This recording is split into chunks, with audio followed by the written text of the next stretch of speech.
জি। আসসালামু আলাইকুম রহমতুল্লাহি ওয়া বারাকাতুহু। আমি doctor Mohammad Aslam, DHMH BHB Dhaka, BHMH on course Dhaka বিশ্ববিদ্যালয়। বর্তমানে বিশ্বনন্দিত ক্যান্সার চিকিৎসক অধ্যক্ষ ডক্টর এস এম সারোয়ার স্যারের চেম্বার গণস্বাস্থ্য হোমিওতে এজ এ ক্যান্সার চিকিৎসক হিসাবে নিয়োজিত আছি। আজকে আমরা আল্লাহর রহমতে চলে যাব সরাসরি একটা রোগীর কাছে, যে রোগীটা প্রোস্টেটিক ক্যান্সারে আক্রান্ত হয়ে চিকিৎসারত অবস্থায়, মানে ক্যান্সারে আক্রান্ত হয়ে চিকিৎসার জন্য আমাদের এখানে আসেন। আল্লাহর রহমতে আমাদের এখান থেকে চিকিৎসা নিয়ে বর্তমানে রোগীটা সম্পূর্ণরূপে সুস্থ আছে। তারই হিস্টোরিটা, তারই গল্পটা আজকে আমরা শুনবো। চলুন চলে যাই আমরা সরাসরি রোগীর কাছে। আসসালামু আলাইকুম। বাজান, কেমন আছেন আপনি? আলহামদুলিল্লাহ। বাজান, আপনার নাম কি? আমার নাম মোহাম্মদ আলমগীর হোসেন। মোহাম্মদ আলমগীর হোসেন। আপনার বাবার নাম? মজিবুল হক। মজিবুল হক। জি। আপনার মায়ের নাম? ফাতেমা বেগম। ফাতেমা বেগম। আপনার বাসা কোথায় বাজান? আমাদের বাড়ি মাতোয়াল। মাতোয়ালে কি আপনারা স্থানীয়? না, স্থানীয় না, আমার বাইরে এখন বাড়ি করছে আসা। মাতোয়ালে এসে বাড়ি করছেন? জি। মাতোয়াল কোন কোন এলাকাতে, বা কিভাবে আমরা আপনাকে চিনতে পারি? মাতোয়াল দক্ষিণ পাড়া মুসলিমনগর 0 পয়েন্ট। মাতোয়াল দক্ষিণ পাড়া মুসলিমনগর 0 পয়েন্ট। জি। ওইখানে গিয়ে কি বললে আপনাকে চেনা যাবে? আপনার আমার নাম বললেই হবে, আলমগীর সাহেব বাসা কোথায়? আলমগীর সাহেবের বাসা কোথায়? ভোলাবাড়ি। আচ্ছা বাজান, আপনার বর্তমান বয়স কত চলতেছে? 70 চলতেছে। আচ্ছা, আপনি কি করেন বর্তমানে? কিছুই না, বেকার। বর্তমানে বাসা অবসরপ্রাপ্ত হিসাবে আছেন? জি জি। উনি কি হয় আপনার? আমার ছেলে। আপনার ছেলে। ভাইজান, আপনার নাম? আমার নাম মোহাম্মদ নাজমুল হাসান উজ্জ্বল। মোহাম্মদ নাজমুল হাসান উজ্জ্বল। ভাইয়া, কোথায় জবে আছেন? আমি একটা ব্যাংকে কর্মরত আছি আর কি। হ্যাঁ, একটা ব্যাংক, বেসরকারি ব্যাংকে। বেসরকারি ব্যাংকে কর্মরত আছেন। আচ্ছা, তো আপনার বাবার বিষয়ে আমার মনে হয় আপনি খুব ভালো কথা বলতে পারবেন। আপনার বাবার বিষয়টাতে, উনি বয়স্ক মানুষ, আমি এতটা না করি, আমি আপনার সাথে সরাসরি কথা বলতেছি। আপনার বাবা সর্বপ্রথম কি সমস্যা হয়েছিল ভাই? গত বছর 2025-এ, এই বছরের শুরুর দিকে আর কি, তো বাবার ঘন ঘন প্রস্রাব, তারপরে হচ্ছে প্রস্রাবের রাস্তায় কিছুটা জ্বালাপোড়াও হইতো, এবং এর কারণে উনি দেখা গেছে যে রাতের বেলা মাঝে মধ্যে ঘুমের মধ্যে প্রায় ঘুম ভেঙে তারপর উনি ওয়াশরুমে যেতে হইতো কয়েকবার। এট দ্য সেম টাইম ওনার স্বাস্থ্যের যে বর্তমান কন্ডিশন, ঠিক আছে, আস্তে আস্তে ধীরে ধীরে স্বাস্থ্যটা একটু কমতে শুরু করলো, ওজন হ্রাস হইতে শুরু করলো, খাবারে কিছুটা অরুচি ছিল। তো এই বিভিন্ন ধরনের জটিলতা দেখি আমরা, তো উনি যেহেতু ডায়াবেটিস, অনেক আগে থেকে ডায়াবেটিস ছিল না, তো আমরা একটা পর্যায়ে যে সিদ্ধান্ত নিলাম বাসার সবাই, যে আমরা বাংলাদেশের যে বারডেমের হসপিটাল আছে, তো ওখানে যে আমরা যে নিয়মিত যে চিকিৎসাগুলো করাই বা যেখানে পরীক্ষা নিরীক্ষা করে, ওখানে একজন বিশেষজ্ঞ চিকিৎসকের শরণাপন্ন হবো আর কি। তো আমরা সেখানে বিশেষজ্ঞ চিকিৎসকের শরণাপন্ন হয়ে, তো উনি নিয়মিত যে পরীক্ষা নিরীক্ষা গুলো করার পরে উনি দেখলেন যে ওনার ডায়াবেটিসটা কিছুটা বাড়তি, প্লাস হচ্ছে গিয়ে ওনার নর্মাল যে সিরাম ক্রিয়েটিন, তারপরে এই টাইপের এগুলো কিছুটা একটু বাড়তি পর্যায়ে আছে। তো উনি ওনার নিয়মিত কিছু পরীক্ষার পাশাপাশি উনি বাড়তি কিছু পরীক্ষা দিলেন, ওগুলো আমরা করানোর পরে আমরা ওনাকে দেখানোর পরে উনি তখনও ওনার যে সার্টিফাইড যে রোগটা হয়েছে তখন উনি আইডেন্টিফিকেশন করতে পারেন নাই। তখন উনি আবার আমাদেরকে রেফার করলেন বারডেমের যে ইউরোলজিস্ট ডিপার্টমেন্টের হেড, তো ওনার কাছে গেলাম আমরা।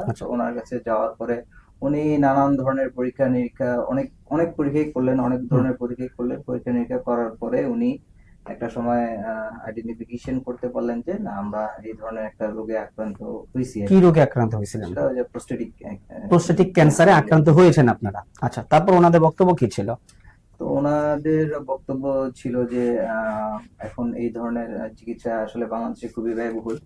হ্যাঁ, তো ওনারা যদি ওনাদের যদি আমরা কিছুটা কয়েকটা ইনজেকশন নিতে হবে, আর হচ্ছে গিয়ে যে আরেকটা সার্জারি করতে হবে, যদি সার্জারি করে ফেলি তাহলে সার্জারি করে ফেলার পরে হয়তো ইনজেকশনটা আর নিতে হবে না, মাসে মাসে একটা ওষুধ খেতে হবে, ওটাও অনেক ব্যয়বহুল। তো আমরা সিদ্ধান্ত নিলাম যে আমরা সার্জারি করে ফেলবো। সার্জারি করার পরে, হ্যাঁ, তো সার্জারি করার পরে সার্জারি করেছেন আপনারা পরবর্তীতে? আচ্ছা আচ্ছা, পরে করার পরে তো ওনার ফলো আপে থাকতে বললেন আর কি। তো এট দ্য সেম টাইম আমি বিভিন্ন ধরনের এই ধরনের চিকিৎসা কারা করেন, ঠিক আছে, আমি আমার বন্ধু বান্ধব আত্মীয় স্বজন তারপর হচ্ছে গিয়ে বিভিন্ন ভাবে খোঁজ নেওয়ার চেষ্টা করি যে আসলে এই ধরনের চিকিৎসাটা কোথায় আমি একটু স্বল্প ইয়াতে করতে পারি বা ভালোভাবে করতে পারি। আল্লাহর রহমত, আমি যেভাবেই হোক, ঠিক আছে, আমি অনলাইনের মাধ্যমে এখানে এই জায়গাটার আমি সন্ধান পাই। জি। সন্ধান পেয়ে ঠিক আছে আমি এখানে আসি। এখানে এসে আমি গত 6-7 মাস ধরে আমি চিকিৎসা নিচ্ছি। বর্তমানে চিকিৎসা নেওয়ার পরে আমি বর্তমান যে একদম লেটেস্ট যে রিপোর্ট, এই রিপোর্ট অনুযায়ী দেখতেছি যে আল্লাহর রহমতে আমার বাবা এখন মোটামুটি আলহামদুলিল্লাহ অনেক সুস্থ আছেন আর কি। সম্পূর্ণরূপে সুস্থ আছেন আল্লাহর রহমতে। আচ্ছা, আমরা ওনার গত বছর মার্চ মাসের 16 তারিখ 2025 সাল, এটা আমরা দ্য বারডেম জেনারেল হসপিটালের একটা রিপোর্ট, যেখান থেকে ওনার প্রোস্টেটিক সি এর যে রেজাল্ট ছিল এবং প্রোস্টেটিক সি এ ক্যান্সারের যে প্রবলেমগুলো ছিল তার একটা সামারি ওনারা এখানে করে দিছে যে কি কি অবস্থাতে আছে।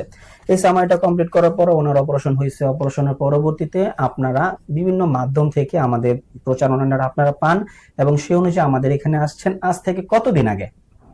এটা গত বছরের মার্চে। গত মার্চে তো ওনার ধরা পড়ছে। আপনি আমার এখান থেকে চিকিৎসা নিচ্ছেন কতদিন হয়েছে? আমি এপ্রিল মাসে এসেছি, এক মাস পরেই। মার্চে এই অবস্থা হয়, আপনি এপ্রিলে আমাদের এখানে চিকিৎসার জন্য চলে আসছেন। এপ্রিল মাসে এপ্রিল মাসে চিকিৎসার জন্য এসে আপনি তখন যে চিকিৎসাটা আমাদের কাছ থেকে নিয়েছেন তখন ওনার অবস্থাটা কেমন ছিলেন শারীরিক ভাবে?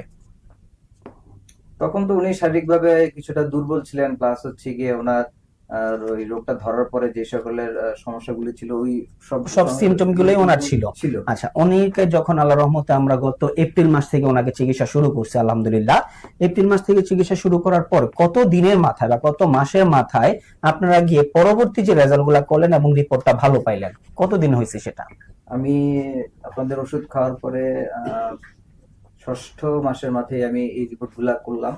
আলহামদুলিল্লাহ এই রিপোর্ট গুলা এখন সম্পূর্ণ, মানে আমরা পঞ্চম মাস শেষ করে 6ষ্ঠ মাসের মাথায় আপনাদেরকে পরীক্ষাগুলো বলছি। আমরা সমস্ত রোগীদেরকে বলি যে আমরা 4 মাস ট্রিটমেন্ট চালায়া আল্লাহর রহমতে পরীক্ষাগুলো করব এবং আলহামদুলিল্লাহ আশা রাখি যে আল্লাহ যদি চায় পরীক্ষার রিপোর্টগুলো সম্পূর্ণ নেগেটিভ আসবে।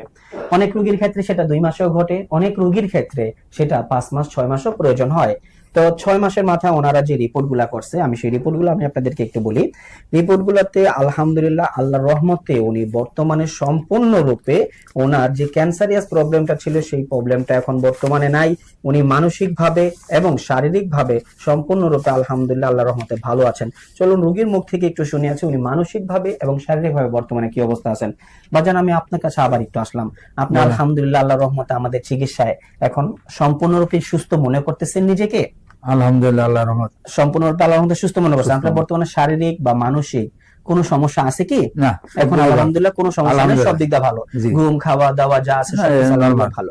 আমাদের চিকিৎসা ব্যবস্থায় আমাদের এখানে আল্লাহর রহমতে স্যারের পক্ষে বা স্যারের বিষয়ে আমাদের চিকিৎসা ব্যবস্থার বিষয়ে বাজান আপনি যদি কিছু বলেন জাতির উদ্দেশ্যে, জাতি শুনুক যে আসলে আপনি কি অবস্থা ছিলেন, কেমন আছেন, এই একটা বিষয়। আসলে চিকিৎসাটা কিছু লোকের না ব্যয়বহুল, কিছু জন্য নরমাল।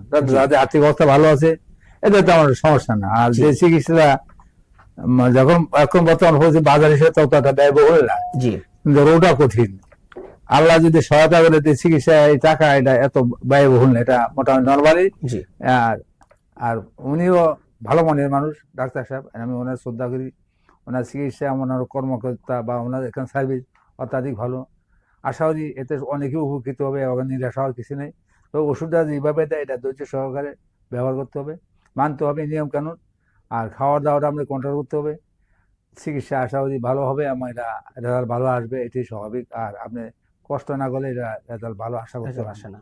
না। আচ্ছা, সর্বোপরি আপনার যে মতামত সেটা হলো যে আলহামদুলিল্লাহ আল্লাহর রহমতে আমাদের এখানে চিকিৎসায় যদি একটু ধৈর্য সহকারে নিয়ম মেনে ওষুধগুলা খাওয়া যায়, স্যার যে নির্দেশনাগুলা দেয় যদি সবকিছু ফলো করা যায়, তাহলে আপনার মতো যারা যারা ক্যান্সার রোগে আক্রান্ত আছে তারা আলহামদুলিল্লাহ আল্লাহর রহমতে আমরা আশা রাখি ভালো হবে।